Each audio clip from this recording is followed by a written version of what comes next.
5, 4, 3, 2, 1, 0.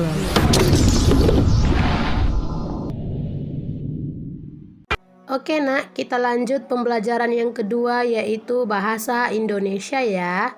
Bisa kamu lihat di sini ada sebuah gambar. Ya nak, ini adalah gambar gunung meletus. Dayu menceritakan banyak hal. Tak hanya bercerita tentang kondisi pengungsi. Komang juga bercerita keadaan kebun dan ladang petani. Akibatnya, kebun dan ladang mulai rusak. Terkena cuaca panas akibat abu vulkanik. Abu vulkanik ini berasal dari letusan gunung. Abu vulkanik membuat tanaman tidak bisa hidup.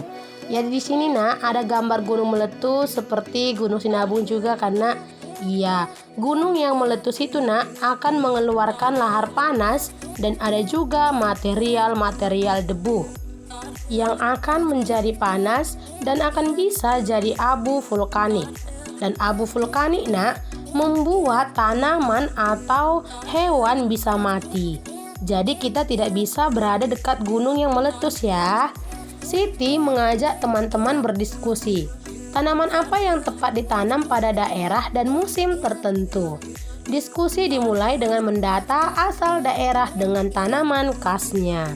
Ya nak, nah jika itu terjadi nak, gunung meletus itu terjadi, maka apa yang harus dilakukan warga?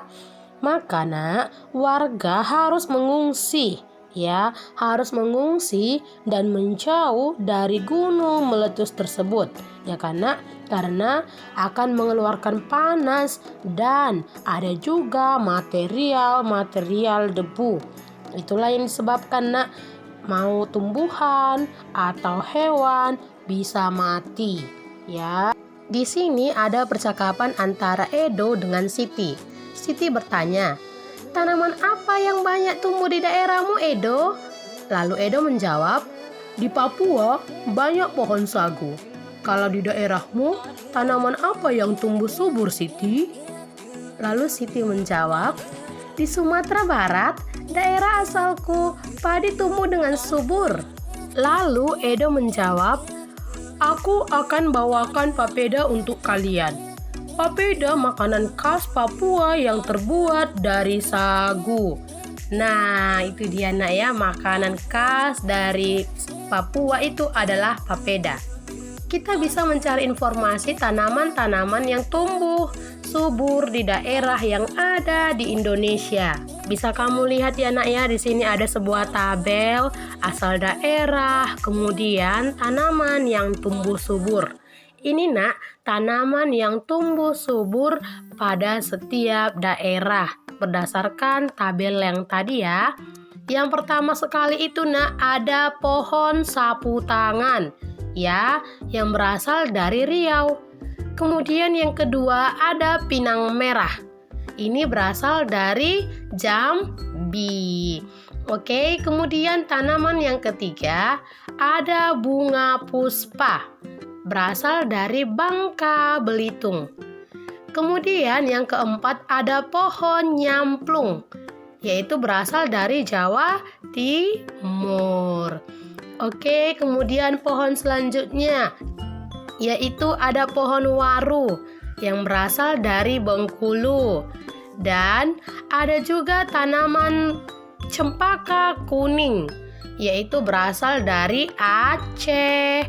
Oke, selanjutnya ada pohon damar, yaitu berasal dari tempat kita, Sumatera Utara.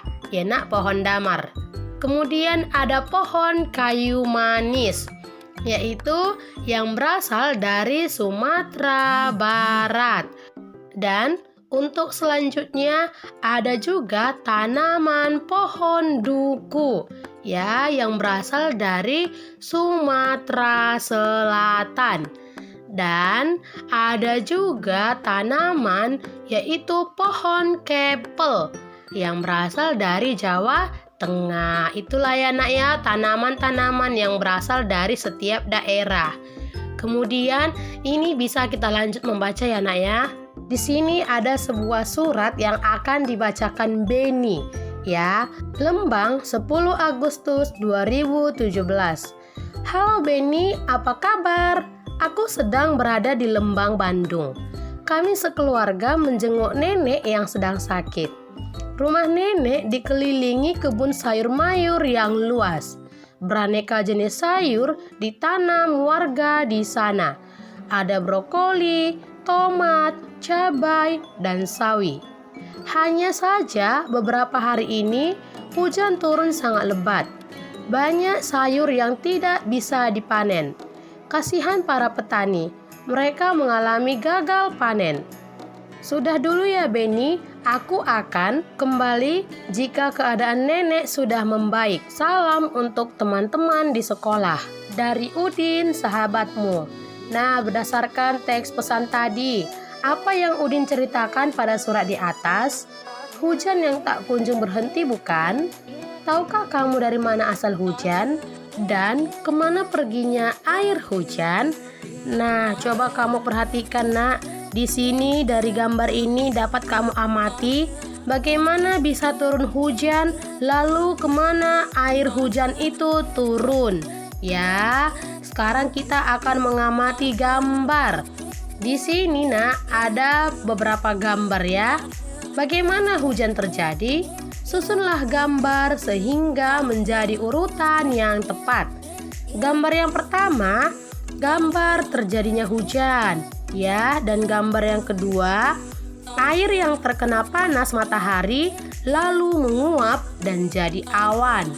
Dan gambar yang ketiga, nak, awan berkumpul menjadi satu dan berubah menjadi mendung. Ya, coba kamu amati, nak. Mana di sini urutan gambar yaitu tentang turunnya hujan. Iya, yang pertama sekali itu adalah gambar kedua. Ya, di sini airnya menguap menjadi awan dan naik ke atas menjadi awan. Ya nak, airnya menguap menjadi awan dan naik ke atas jadi awan.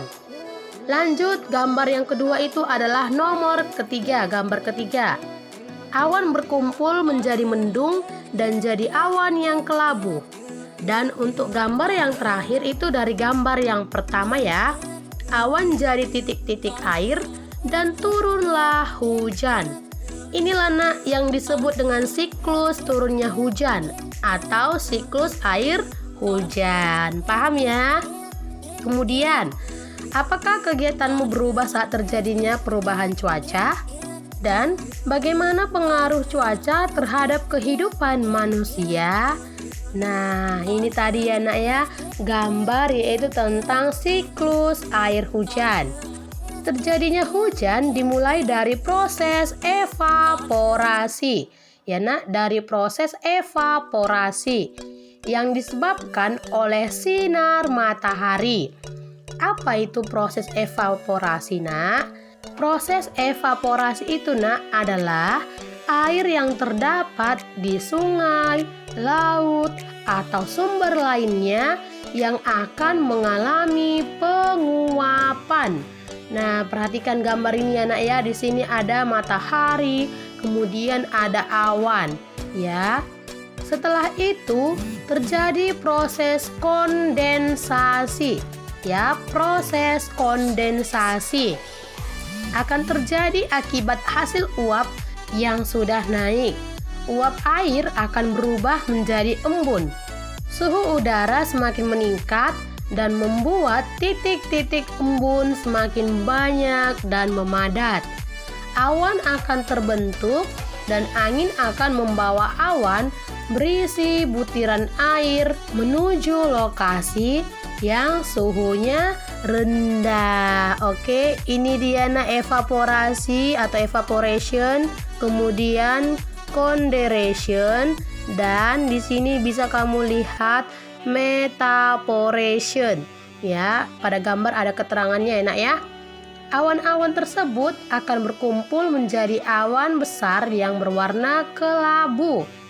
Kemudian awan itu akan berubah menjadi titik-titik hujan yang turun ke bumi. Lalu air hujan akan mengalir ke sungai, danau, dan lain sebagainya. Ya nak ya, kemana air hujan mengalir? Yaitu ke sungai, danau, dan lain sebagainya. Paham ya nak ya tentang siklus turunnya hujan dan kemana hujan turun? Ya, bisa kamu amati ya nak ya. Oke? Maka kesimpulan kita dari pembelajaran hari ini adalah panas matahari membuat air laut atau danau menguap. Uap air terkumpul di udara dalam bentuk awan. Awan yang terbentuk menjadi semakin besar, lalu butiran-butiran air akan jatuh. Terjadilah hujan. Paham ya anak-anak Miss Rina semuanya? Dan sebagai tugasnya hanya mendengarkan penjelasan materi hari ini. Oke, selamat belajar. See you tomorrow. God bless you.